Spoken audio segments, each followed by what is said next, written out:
এটা দিনে করলো তো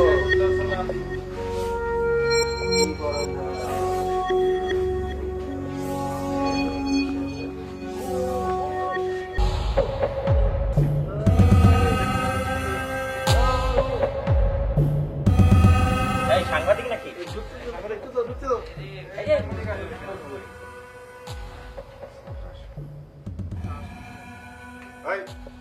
দেখি দেখি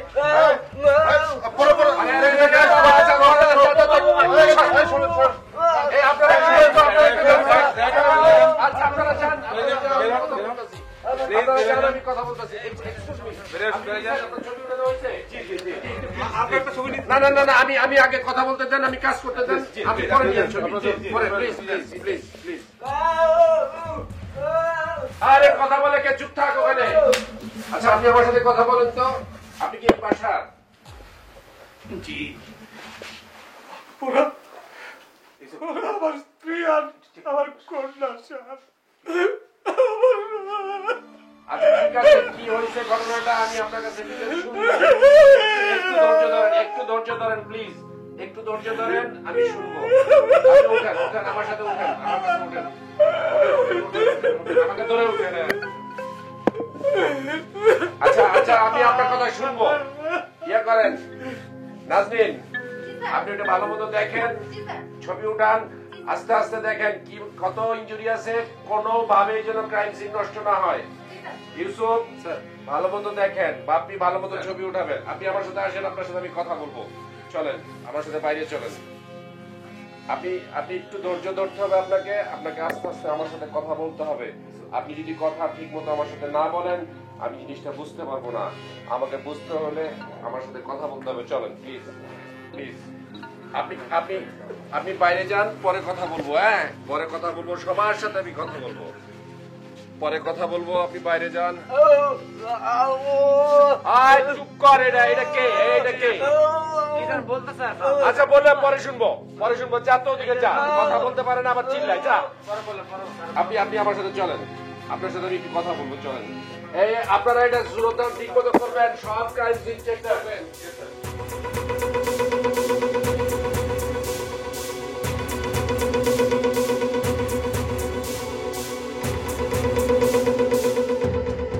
প্রিয় দর্শক, আমি assistant police commissioner Mahfubur Rahman crime patrol একটি সত্য ঘটনা দেখার জন্য আপনাদের সবাইকে আমন্ত্রণ। 2014 সাল 24শে মার্চ চট্টগ্রাম আগ্রাবাদ সিডিয়া আবাসিক এলাকার এই ভবনে ঠিক এভাবেই মা ও মেয়ে নৃশংসভাবে খুনের শিকার হয়। সংবাদ পেয়ে পুলিশ ঘটনাস্থলে আসে, শুরু হয় তদন্ত কার্যক্রম। পুলিশ বিভিন্ন আলামত জব্দ করার পাশাপাশি খুঁজে পায় রক্তমাখা জামা কাপড় এবং খুনে ব্যবহৃত ছুরি। পুলিশ কোনোভাবেই নিশ্চিত হতে পারছিল না কে বা কারা এই খুনের সঙ্গে জড়িত। প্রিয় দর্শক, প্রত্যেকটি অপরাধ সংগঠনের পর অপরাধীরা ঘটনাস্থলে কোনো না কোনো আলামত বা চিহ্ন রেখে যায়, আর সেই আলামতের সূত্র ধরেই পুলিশ আসামি শনাক্ত করে থাকে। প্রিয় দর্শক, শেষ পর্যন্ত কোন আলামতের সূত্র ধরে পুলিশ উদ্ঘাটন করে মা ও মেয়ে খুনের রহস্য? চলুন দেখে আসি সেই পেছনের গল্প।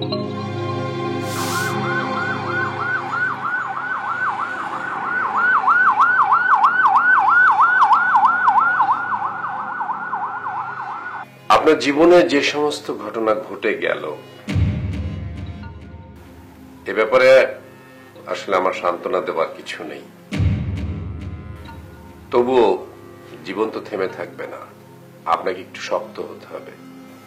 আমি জানি স্যার, কিন্তু স্যার আমার স্ত্রী আর মেয়ে ছাড়া বাকি জীবনটা আমার কিভাবে চলবে? আমি একটি মুহূর্তের জন্য ওদের আমি ভুলতে পারছি না স্যার, ওদের আমি ভুলতে পারছি না, ভুলতে পারছি না স্যার, আমি ভুলতে পারছি না।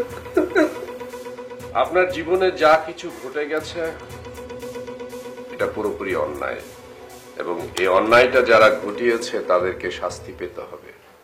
আপনাকে একটু ধৈর্য ধরতে হবে। আমায় কি করতে হবে বলেন? আপনার স্ত্রীর নাম তো রিজিয়া আর মেয়ের নাম সাইমা। জি। দেখুন রেজাউল সাহেব, আমি পুলিশ অফিসার হিসেবে আপনাকে কিছু প্রশ্ন করতে বাধ্য হচ্ছি। আমি জানি আপনার মানসিক অবস্থা ভালো না, তবুও আমি এই প্রশ্নগুলি করতে বাধ্য। কারণ ডিউরিং ইনভেস্টিগেশন আপনি যদি আমাকে সাহায্য না করেন, আমি আসলে জিনিসটাকে খুঁজে পাবো না। আপনি আমাকে প্রশ্ন করুন স্যার, আমি উত্তর দিচ্ছি। আপনি কখন এবং কিভাবে জানলেন যে আপনার মেয়ে এবং আপনার স্ত্রী খুন হয়েছে? আমি প্রায় প্রতিদিনই সকাল 9টায় অফিসে বের হয়ে যাই। গতকালও তাই গিয়েছিলাম। নতুন একটা প্রজেক্ট শুরু হয়েছে তো, তাড়াহুড়া করতে গিয়ে একটা কাগজ আমি বাসায় ফেলে রেখে চলে যাই। ফাইল ঘাঁটতে গিয়ে সেই কাগজটা না পেয়ে আমি আলমগীরকে পাঠাই বাড়িতে সেই কাগজটা আনার জন্য। সেই প্রথম আমাকে ফোন করে জানাই স্যার।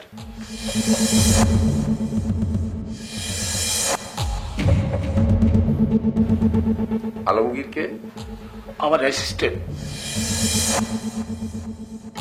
দীর্ঘদিন ধরে আমার অফিসে কাজ করে, খুব বিশ্বস্ত।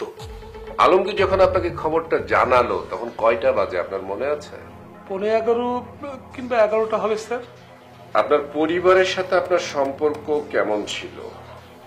ভালো, খুব ভালো স্যার। আপনার মেয়ে তো ইউনিভার্সিটিতে পড়তো, তাই না? জি স্যার, মাস্টার্স ফাইনাল ইয়ারের ছাত্রী ছিল স্যার। আপনার কি কাউকে সন্দেহ হয় যারা আপনার মেয়ে এবং স্ত্রীকে খুন করতে পারে? না, আমার সাথে তো কারো কোনো শত্রুতা ছিল না স্যার। আমি কোনো ঝামেলা পছন্দ করি না। একটু ভালো করে মনে করার চেষ্টা করেন। হ্যাঁ, না, আমার সাথে কারোরই কোনোদিন ঝামেলা ছিল না। আপনার মিসেস কিংবা আপনার মেয়ের সাথে কারো কোনো সমস্যা ছিল? সম্ভবত না,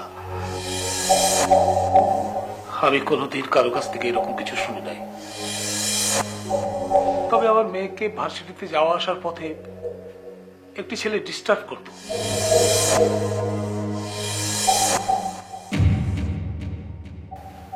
সাইমা আমাকে বলেছিল ছেলেটার নাম রায়হান। আমি একদিন স্যার ওকে শাসিয়েছি।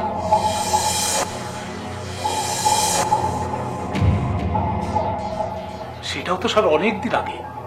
আচ্ছা, আপনি কি মনে করতেছেন যে আপনার বাসায় যে ঘটনাটা ঘটেছে এটা কোনো ডাকাতি নাকি সেফ মার্ডার ফর গেইন, এরকম একটা কিছু? আমি সেটা কিভাবে বলবো স্যার? ঠিক আছে রেজাউল সাহেব, আপনার সাথে আমি আবার পরে কথা বলবো। অধৈর্য হবেন না, আমরা চেষ্টার কোনো ত্রুটি করব না, মামলা ইনশাআল্লাহ ডিটেক্ট করবো। Thank you sir. আসসালামু আলাইকুম। জি sir.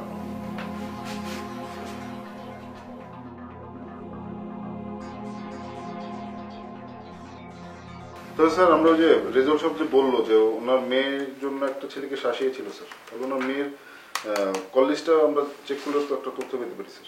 Right, you are, this is very good idea sir, আমরা এটা করতে পারি। আমরা এটাও করব, ওইটাও করব, আবার এলাকার লোকজনের সাথে কথা বললে আরো কিছু তথ্য পাবো। জি স্যার। এই তথ্যটা পেলেই আমরা হয়তো বা একটা কুল কিনারা করতে পারবো। অবশ্যই স্যার। ঠিক আছে, জি স্যার। আপনার এলাকায় যান। স্যার, আমি নমুনা ফাইলটা নিয়ে গেলাম স্যার। ঠিক আছে স্যার। স্যার,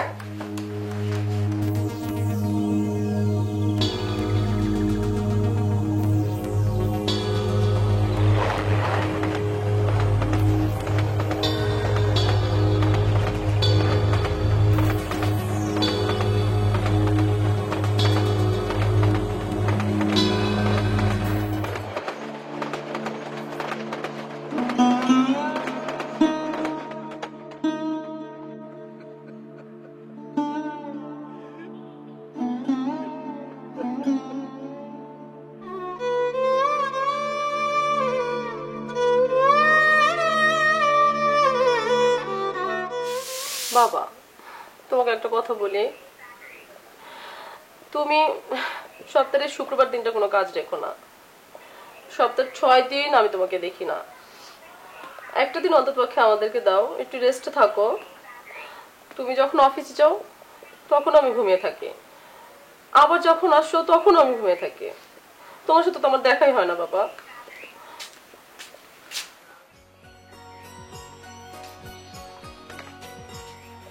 কিন্তু মা, তোর বাবা তোকে প্রতিদিন দেখে। যাও মা, তুমি মিথ্যে বলছো। বাবা আমাকে কিভাবে দেখবে বলো তো? দেখে দেখে, তুই যখন ঘুমিয়ে থাকিস প্রতিদিন তোর বাবা তোকে দেখে তারপর কাজে বের হয়।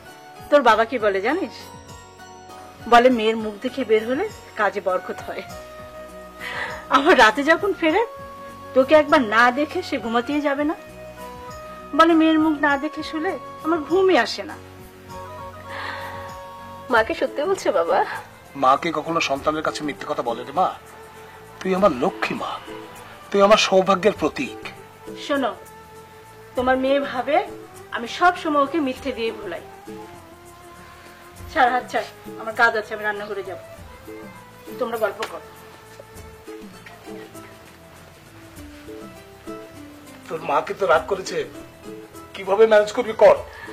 তুমি তো চিন্তা করো বাবা, আমি একদম সব ঠিক ম্যানেজ করে নেব। তুই আমার লক্ষ্মী মেয়ে, তুই তো আমার সৌভাগ্যের চাবিকাঠি।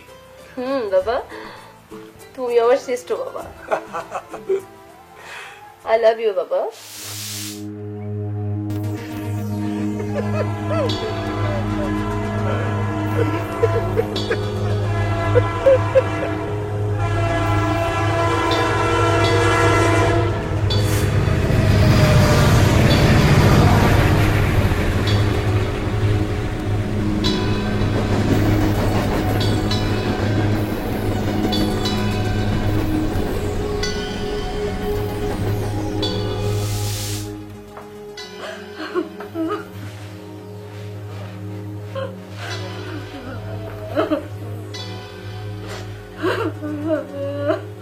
আরে কি আশ্চর্য, তুমি কাঁদছো কেন রিজিয়া?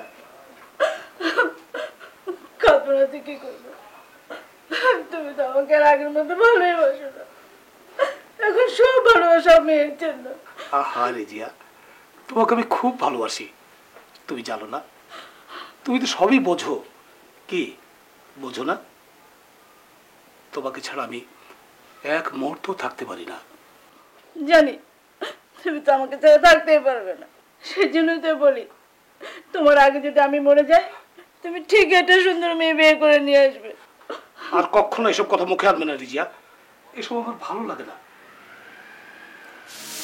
আমি এখন কিভাবে থাকবো রিজিয়া? রিজিয়া তুমি বলে দাও, আমি এখন কিভাবে থাকবো?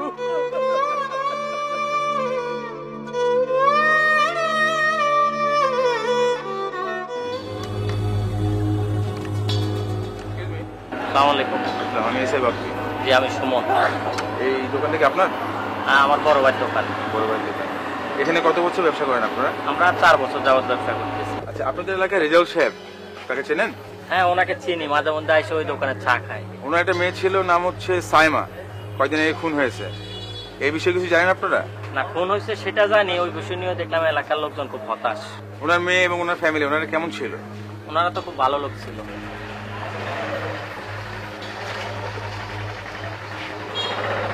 এই যে ভাই, হ্যাঁ বলেন।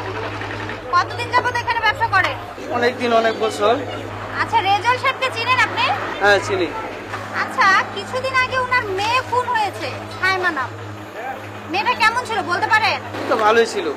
আচ্ছা, কারোর সাথে সম্পর্ক, প্রেম, ভালোবাসা বা কোথাও আড্ডা দিত এরকম কিছু কি দেখেছেন কখনো? না, আমরা দেখিনি।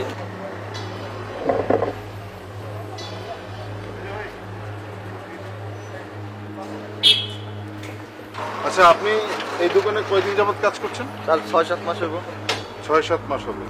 তাহলে আসলে আপনি তারা 6-7 মাসের মধ্যে তো ঘটনাটা শুনেছেন। কোন ঘটনা স্যার? রেজাউল সাহেব। হ্যাঁ, ওই যে আবাসিক এলাকায়। হ্যাঁ হ্যাঁ, আপনার পাশের গুলিতে ওনার মেয়ে আর ওয়াইফকে হত্যা করা হয়েছে।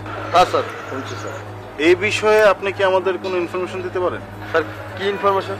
মানে ওদের চলাফেরা কিরকম ছিল, কোনো মানুষের সাথে ওদের কোনো ঝগড়া বিবাদ ছিল কিনা? স্যার রেজাউল কাকা খুবই ভালো মানুষ ছিল, আর মেয়েটাও তো ভালো স্যার। আর ওনাদের রেজাউল সাহেব বা রাজিয়া, তার ওয়াইফ ওই রিজিয়া। রিজিয়া, হ্যাঁ সরি, ওনাদের সম্পর্ক কিরকম ছিল? স্যার ভালো সম্পর্ক ছিল, কাকিও খুব ভালো মানুষ, বাসায় গেলে এটা সেটা খাই কিন্তু কোনো ঝামেলা নাই।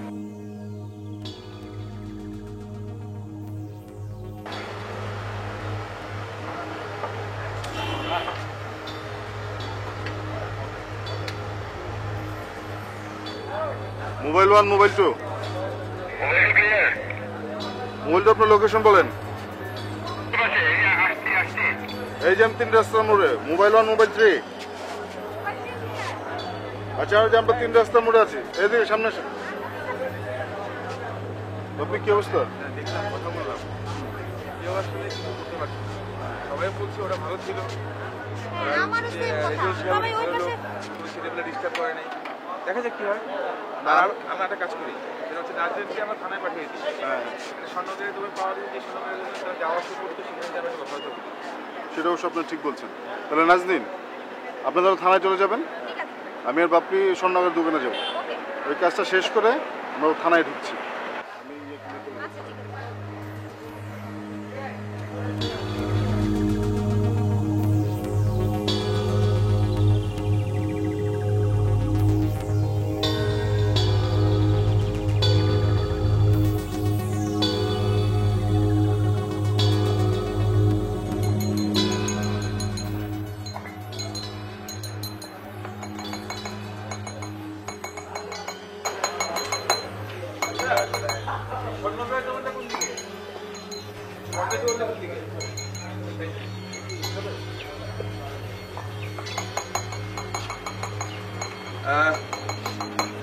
আমরা থানা থেকে আসছি।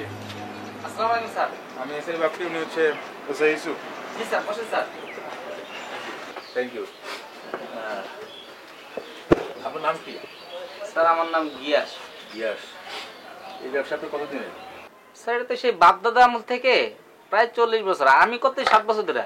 গতকালকে এবং আজকে এই 2 দিনের মধ্যে কেউ কি আপনার কাছে অর্নামেন্টস বিক্রি করার জন্য এসেছিল?